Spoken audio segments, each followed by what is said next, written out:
역사 속에서 세계를 배우는 시간이죠. 탐나는 세계사. 세만시의 역사 선생님, 덕성여대 이원복 석좌교수 스튜디오에 나와 계십니다. 교수님 안녕하세요. 네, 안녕하세요. 네, 저도 선생님 뵙고 싶었습니다. 감사합니다. 네, 지난 2주 동안 사실 자리 비우셨잖아요. 예. 전진영 앵커한테 들은 바에 의하면 이원복 교수님, 우리 역사 선생님 어디 가셨냐고.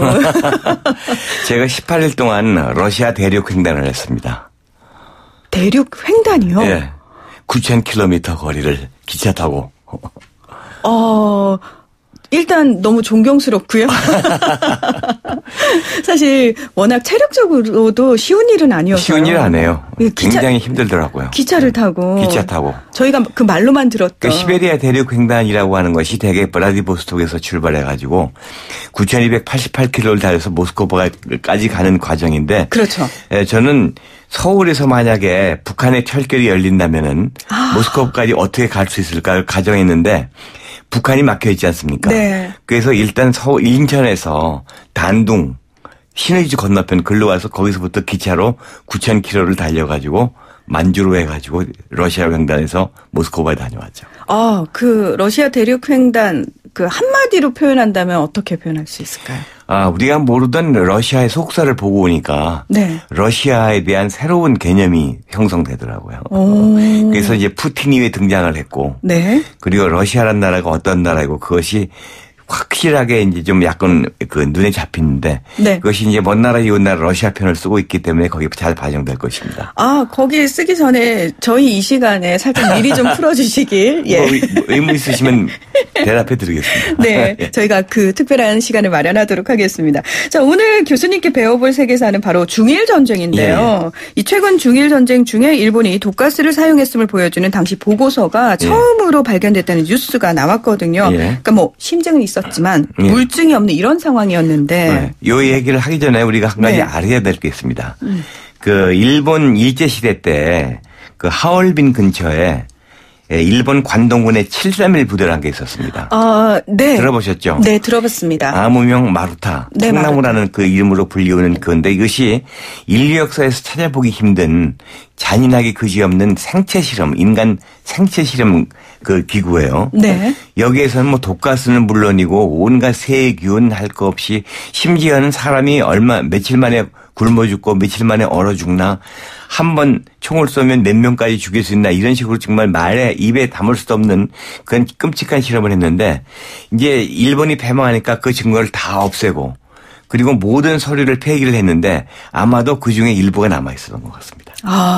저는 사실 중학교 때 단편 소설을 통해서 그렇죠. 그 관련 내용을 읽었는데 그때 되게 궁금했던 게 뭐냐면 꽤 오랫동안 그 생체 실험이 이루어졌고 대상도 상당했단 말이죠. 1932년부터 45년까지니까 13년 동안에 그렇죠. 약 1만 명의 몽고인, 중국인, 조선인 할 거 없이 남녀노소 가릴 거 없이 엄청난 사람이 희생이 됐죠. 네. 근데 왜 그 증거가 그렇게 안 남아 있을 수 있을까? 완벽하게 이제 이것을 폐기를 했고 러시아에 이제 그 소련이 넘어와 가지고 그때 그 붙잡힌 사람들은 소위 하바롭스크 군사 재판에 전범 재판에 회부가 됐는데 상당히 많은 사람들이 미국에 이제 항복을 했죠. 그렇죠. 근데 미국은 그들의 그 정보를 받는 대신에 이들을 사면해줬죠.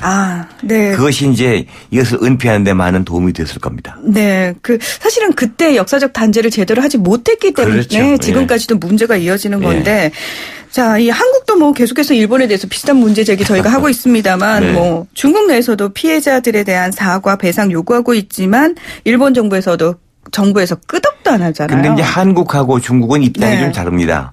우리는 한일 손해배상 청구, 한일 배상 청구를 했지만은 중국은 72년에 일본하고 국교 정상화를 하면서 그때 이제 미국하고도 국교 정상화를 했죠. 그렇죠. 그때 이제 우리 과거에 엉망해서는 안 된다 해가지고 소위 그 배상권을 청구권을 포기를 했습니다. 공식적으로. 그러니까는 지금 와서 배상을 하라고 그래도 일본 사람들은 당신들 왜 포기해놓고 지금 그런 얘기하느냐. 그러니까 콧방귀도 안 끼는 거죠. 네. 뭐 정부 사이에 약속은 있을 수 있지만 사실은 도의적으로라도. 도의적인 것은 영원히 없어질 수가 없죠. 그렇습니다. 예. 근데 그 부분에 대해서마저도 일본 정부는 전혀 책임이라든지 사과의 자세가 없으니까 문제를 저희가 계속 제기할 수밖에 없는데 일본이 이렇게 무자비한 독가스전까지 펼쳐가면서 일으켰던 중일 전쟁. 일본이 중국을 차지하겠다면서 일방적으로 벌인 전쟁이다. 뭐 이 중일 전쟁에 대해서도 평가가 계속 시대에 따라서 달라지더라고요. 네, 시대가 달라지는데 네. 네, 일반적으로 중일 전쟁은 1937년에 시작됐다고 얘기를 하는데 네. 실질적으로 서구에서는 1차 중일전쟁, 2차 중일전쟁으로 봅니다. 1차 중일전쟁은 1931년에 네. 소위 철도 폭파 사건을 조작해가지고 만주를 침략하기 네. 시작한 전쟁이고 2차 중일전쟁에는 본격적인 중일전쟁이죠. 그렇죠. 그것은 1937년 7월 7일에 그 북경 근교에 노규교라는 다리가 있습니다. 루거우차오라고 그러는데 네. 이것을 일명 마르코폴로 다리라고 그래요. 맞아요. 그 마르코폴로가 이 세상에서 가장 아름다운 다리라고 했던 그 다리인데 네. 그 다리를 사이에 두고 중국하고 그 일본하고 이렇게 대립하고 있었거든요. 네. 근데 일본군이 사격 훈련을 했는데 병사 하나 없어졌어요. 네. 그러니까 일본이 중국에서 납치해 갔다. 책임져라. 그런데 사실 이 사람이 용병 보러 갔었거든요. 아이쿠야. 그런데 그걸 빌미 삼아가지고 대대적인 공격을 시작한 것이 중일전쟁의 시작이죠. 근데 중일전쟁이 이렇게 벌어지게 된 계기가 쭉 보면은요. 1905년에 러일 전쟁에서 일본이 승리하지 않습니까? 맞습니다. 그러니까 이제 굉장히 콧대가 높아지고 강대국으로서의 자신감을 얻었죠. 근데 더 중요한 것은 1918년에 1차 대전에서 승전국이 들어갑니다. 맞아요. 1차 대전 승전국 들어갔는데 유럽은 엄청난 피해를 봤지만 일본은 연합군 측에 붙어가지고 전쟁에는 하나도 피해는 안 보면서 모든 물자를 팔아가지고 엄청난 돈을 벌고 자본주의를 완전히 확대했죠. 네. 자본주의가 커지다 보니까 시장과 원료가 필요하지 않습니까? 그래서 이 사람들은 일본 사람들 이때부터 만주 침략을 시작하게 되었고 만주 침략이 1931년부터 쭉 시작돼서 이러한 중일 전쟁이 이제 벌어지게 되는 거죠. 네, 그러니까 제2차 중일 전쟁이라고 하는 네. 1937년 7월 7일에 벌어진 네. 그 전쟁. 그러니까 그 노구교 사건도 그렇고 용병부로 갔다가 사실 병사가 복귀를 했으면은 이 부분에 대해서 이제 해명을 하고 처리가 됐었어야 되는데. 그런데 일본은 그때는요, 어떻게든지 전쟁을 일으켜서 중국을 침략하려는 그 기회만 보고 있었기 때문에. 그러니까 명분, 계기를 잡고 있었군요. 어떤 있어도 전쟁이 벌어졌어요. 네.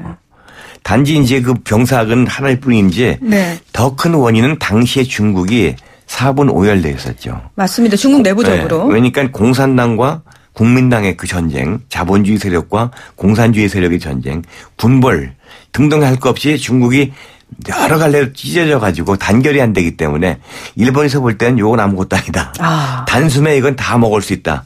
그래서 치고 들어간 거죠. 네. 그러니까 군벌도 굉장히 지역별로 나뉘어져 있는 그렇죠. 상황이고 공산당과 국민당이 대립을 하고 있고 근데 일본은 말씀하신 것처럼 계속해서 전쟁을 해야지라고 생각을 하고 있었으면 일방적으로 일본의 우세가 점쳐지는 상황이었거든요. 그 당시 무기나 뭐 군수품이나 아니면 재력이나 경제나 모든 면에서 일본이 절대적으로 우위에 있었죠. 네. 일본이 있었는데 이 전쟁을 그 결과적으로 나온 것이지만은 일본이 착각한 게 있죠. 네. 중국이 너무 크다는 거예요. 일본군이 수백만 대군이 몰려오더라도 중국 전역을 장악할 수 없습니다. 네. 그러니까 일본이 패망하게 된 가장 큰 원인은 역과 역 철로를 중심으로 중국 대륙을 쭉 띠로써 이게 점령을 해나가니까 이 띠는 끊어버리면 되잖아요.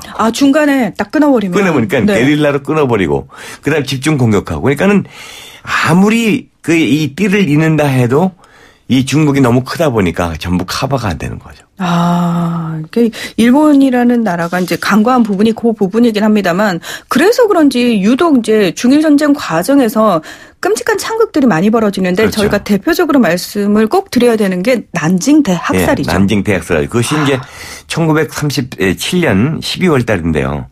일본이 공격을 시작하면서 베이징 그다음에 칭다오 같은 걸 순식간에 이제 점령을 하니까 네. 자신을 크게 가졌죠. 그래서 상해를 공격합니다. 네. 아주 간단하게 점령할 줄 알았는데 무려 3개월이나 걸려요. 그리고 1만 명이 전사하고 3만 명이 부상을 당합니다. 그러니까 일본이 독이 오를 대로 올랐죠. 그러니까 생각보다 피해가 크니까. 엄청나게 컸죠. 네. 그런데 이 사람들에게는 일본 사람들에게는 제일 중요한 것이 당시에 국민당의 수도였던 난징, 남경이요. 네. 난징을 점령하는 것이 사기면에서나 전술면에서나 가장 중요했거든요.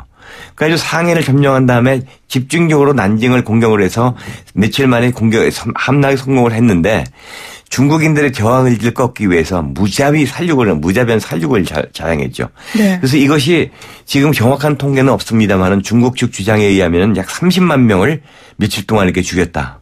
그런 이제 참국이 벌어졌는데 지금도 역사 문제로 티격태격하는 것이 중국에서는 난징 대도살, 난징 대학살이라고 얘기하는 데 비해서 일본은 난징 진출이라고 얘기를 합니다.